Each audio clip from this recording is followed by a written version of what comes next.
Esse é um projeto apresentado à disciplina de Sustentabilidade no Ambiente Construído, ministrada pelo professor Rafael Abrantes, utilizando princípios sustentáveis em uma residência arquitetônica, de forma a torná-la sustentável. Essa é uma perspectiva 3D do projeto arquitetônico residencial unifamiliar, que a gente vai trabalhar nessa unidade da disciplina de sustentabilidade. Ficha técnica. O arquiteto responsável é Pedro Luca Freitas Cândido. A edificação está localizada na Avenida Elídio Sampaio, no centro de Icó, Ceará.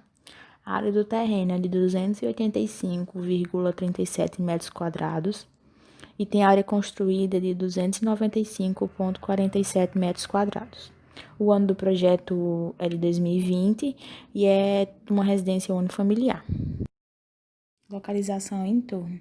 Essas duas imagens foram feitas através do Google Maps e nelas você pode observar o ponto exato onde vai ser construída a edificação e o seu entorno. Já que nas duas imagens anteriores de localização e entorno, apesar da demarcação do local da edificação, decidimos fazer um estudo volumétrico para observar melhor onde será executado esse projeto. E na primeira imagem você pode observar uma vista ampla, onde pode ser observado todo o seu entorno, e na segunda imagem pode ser observado uma vista mais próxima da edificação. As características do local. O Icó tem um clima tropical quente e semiárido, com temperatura que vai variar entre 21 graus Celsius e 38 graus Celsius, com latitude de 6 graus. Bom, a edificação trata-se de uma residência unifamiliar, onde aqui pode ser vista a planta baixa do térreo, onde atende às necessidades mais de serviço e da área social, e a planta baixa do térreo é composta pelo jardim, garagem, escritório, sala de jantar, quarto, WC, despensa, cozinha, área de serviço, área de lazer e WC de serviço. Já essa trata-se da planta do pavimento superior, onde são encontradas as áreas mais íntimas da residência, que são compostas pela suíte mártires, com varanda, closet e WC, do mezanino, de uma sala mais íntima, 2 quartos, um banheiro e uma varanda. Essa é a planta de coberta da nossa edificação antes da aplicação dos princípios sustentáveis, onde possui três tipos diferentes de coberta.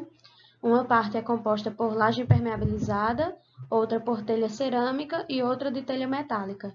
Podemos perceber também a presença da caixa d'água e de um pergolado localizado na parte frontal da edificação.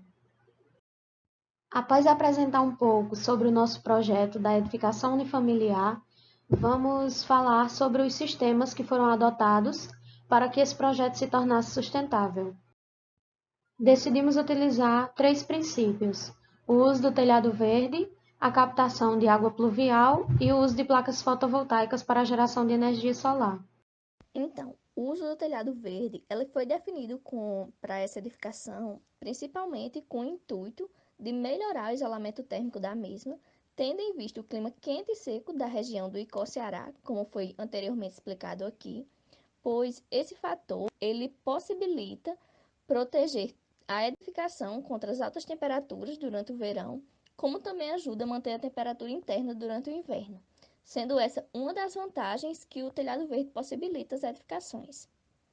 Logo, existem várias outras vantagens que são associadas ao uso do telhado verde, como, por exemplo, melhorar o isolamento acústico da edificação, na medida que a vegetação ela tanto isola como absorve ruídos, uma maior retenção de água das chuvas, visto que a vegetação ela auxilia tanto na drenagem da água da chuva, reduzindo assim a necessidade de escoamento de água e de sistemas de esgoto e ainda filtra a poluição dessas águas, sendo este um outro ponto importante que será utilizado no sistema de telhado verde escolhido pela nossa equipe, que evidencia a sua eficiência.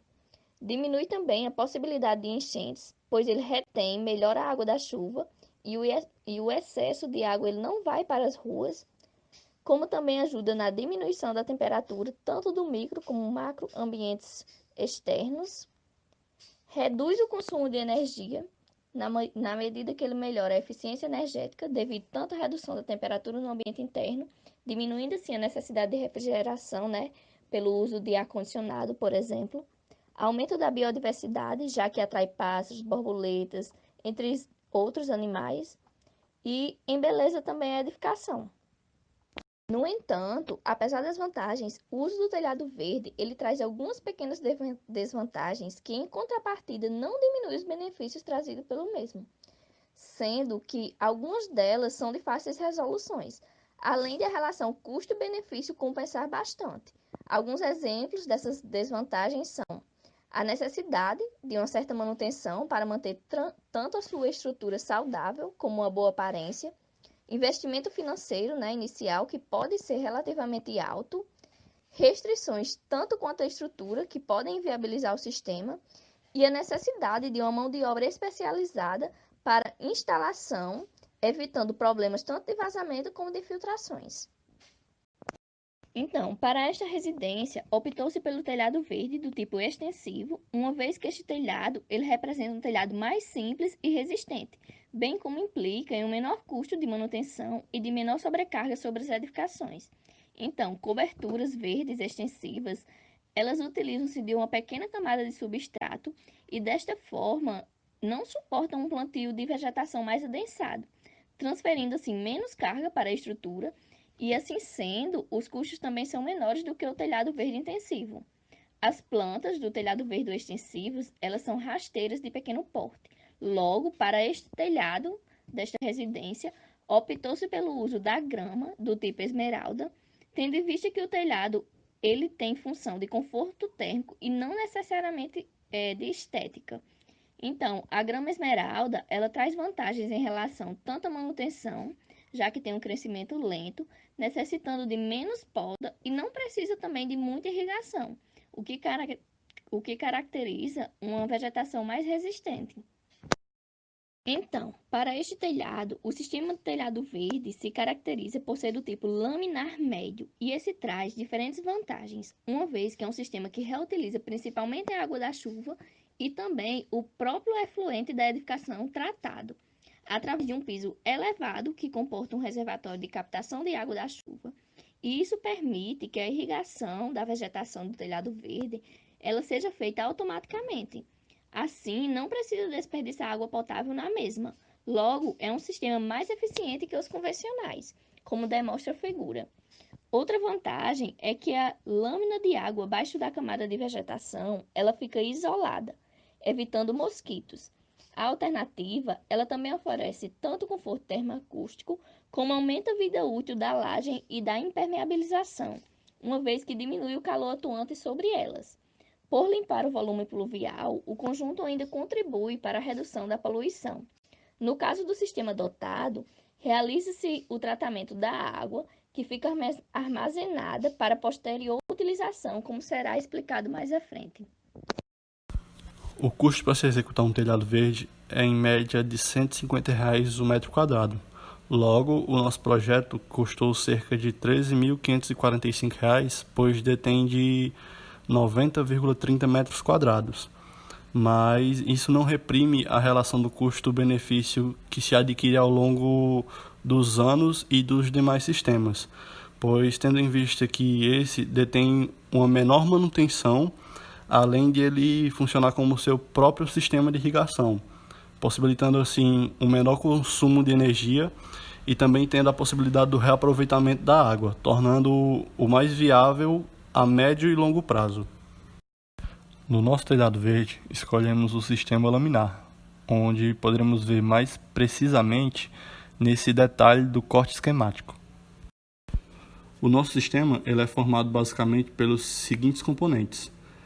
A vegetação, que no caso utilizamos a grama esmeralda, o substrato, que é formado de uma camada basicamente de 2 cm de espessura, tendo em vista que a vegetação utilizada é uma vegetação de pequeno porte, a membrana de absorção, que também é conhecida como a camada filtrante, onde é formada por uma manta geotêxtil, que no caso evita que a terra entre em contato com a laje. O módulo laminar, que é um recipiente plástico semiflexível que recebe a argila expandida. Esta composição ela forma a conhecida camada drenante, que é responsável por drenar a água da chuva, dando vazão ao excesso da água. E ela também filtra a água a fim de separar os poluentes. Para esse sistema, indicou-se o uso da argila expandida devido ao seu baixo custo. Na sequência, temos um dreno, que escoa o excesso de água diretamente para uma cisterna, e temos abaixo do sistema uma mini cisterna no telhado, permitindo que ocorra o armazenamento de água da chuva, que, como especificado anteriormente, possibilita a própria irrigação das plantas por meio da capilaridade, fator que inibe o uso de bombas de aspersão para a distribuição da água e evita a irrigação com a água potável, normalmente um desperdício dos demais sistemas de telhado verde. Por fim, temos a camada impermeabilizante, em que se adotou a manta asfáltica para impermeabilizar a laje. Então, a escolha da captação de água pluvial para a residência localizada no Icó foi justamente pelo ano que tem uma falta de chuva na cidade, ocasionando assim, muitas vezes, a falta de água. E com a captação de água pluvial na residência, ela tanto pode aproveitar essa água da chuva, que é poucos meses que acontece, como também ela aproveita e economiza a água da caixa d'água da residência. A captação da água pluvial é um reservatório que realiza a captação da água da chuva, que é armazenada para usos domésticos. Na realização de captação de água pluvial, existem algumas vantagens e desvantagens. As vantagens são que elas são ecologicamente responsáveis, podem ser instaladas em qualquer ambiente, têm 50% de economia, possuem diferentes capacidades de armazenamento, pode ajudar a enchentes, pois no lugar da água correr para a rua, é armazenado dentro de uma cisterna, ajuda em tempos de crise hídrica e atende à cultura de sustentabilidade ecológica. Já as desvantagens é que são necessárias disciplina, a instalação, que trata-se de algo um pouco mais difícil, e dependendo da cidade, trata-se de algo difícil, pois pode ocorrer de não ter mão de obra qualificada para a instalação. Algumas podem se deformar, pois se tratarem de cisternas externas, ao longo dos anos, recebendo muita insolação, elas podem chegar a se deformar. E se a cisterna for enterrada, o custo de instalação é muito maior. Sem esquecer que também precisamos ter cuidados que devem ser tomados para a realização da captação da água pluvial, como não recolher as primeiras águas da chuva. O acesso, onde passa a água da chuva para a cisterna, ela é de encaixe, ou seja, nas primeiras chuvas vocês podem ser retirados para nas próximas chuvas, nas chuvas seguintes, ser recolocado na cisterna. E sem esquecer também que elas devem ser bem vendadas. E para essa edificação, foi escolhido a cisterna vertical modular de 1.000 litros, com filtro e clorador, sendo ele um material que não é 100% reciclado. Ele permite ao usuário a expansão de armazenamento de água da chuva. E essa cisterna ela pode ser aclopada de acordo com a necessidade. E esse tipo de cisternas também está disponível em cores azul escuro, verde, cinza escuro, laranja e bege. Como também ela disponibiliza de 2 tamanhos, um maior com a capacidade de 1.000 litros e uma menor com capacidade de 600 litros. A que foi escolhida para essa edificação, ela tem um custo de R$ 1.698,50, sendo ele o fabricante Tecnotri. Então, esse sistema é realizado da seguinte maneira. A água da chuva ela é levada pelas calhas a um filtro, onde nesse filtro vai eliminar todas as impurezas, como folhas, pedras, galhos. E nisso há um freio d'água onde nesse freio d'água vai impedir a entrada da água na cisterna, que agite o conteúdo e suspenda partículas sólidas que são depositadas no fundo da cisterna. E para nossa edificação, essa água vai ser utilizada para sanitários, lavagem de automóveis e para o jardim. Outra técnica sustentável que decidimos utilizar no projeto da residência foi o uso de placas fotovoltaicas. A norma utilizada para isso foi a NBR 16690 de 2019, que tem por título Instalações elétricas de arranjos fotovoltaicos, requisitos de projeto. Bom, e por que a gente decidiu utilizar as placas fotovoltaicas no nosso projeto? Porque se trata de um local que apresenta condições de clima altamente favoráveis para a geração de energia utilizando a luz solar. O tipo de placa que a gente escolheu para utilizar no nosso projeto foi o painel solar fotovoltaico de 405 watts. O fabricante é o Canadian e é encontrada no site da Magazine Luiza, custando R$ 849,56. Com relação à inclinação e orientação das placas, ela é inclinada a 11 graus no sentido norte, onde 5 graus já é pré-definido e 6 graus é da latitude do local. Já com relação à quantidade de placas solares necessárias para a residência, ela vai variar de acordo com a região. Como se trata da região Nordeste, é preciso instalar 7 painéis solares, considerando que o consumo de energia elétrica é de aproximadamente 250 kWh ao mês. E agora eu vou explicar um pouco sobre como funciona esse sistema das placas fotovoltaicas. Bom, esses painéis solares localizados no telhado, eles captam a luz do sol e transformam ela em energia solar fotovoltaica. Essa energia passa por um equipamento chamado inversor, e a função desse inversor é preparar a energia solar para o consumo da casa. A partir disso, a eletricidade está pronta para ser consumida e é distribuída pelo quadro de força para toda a casa.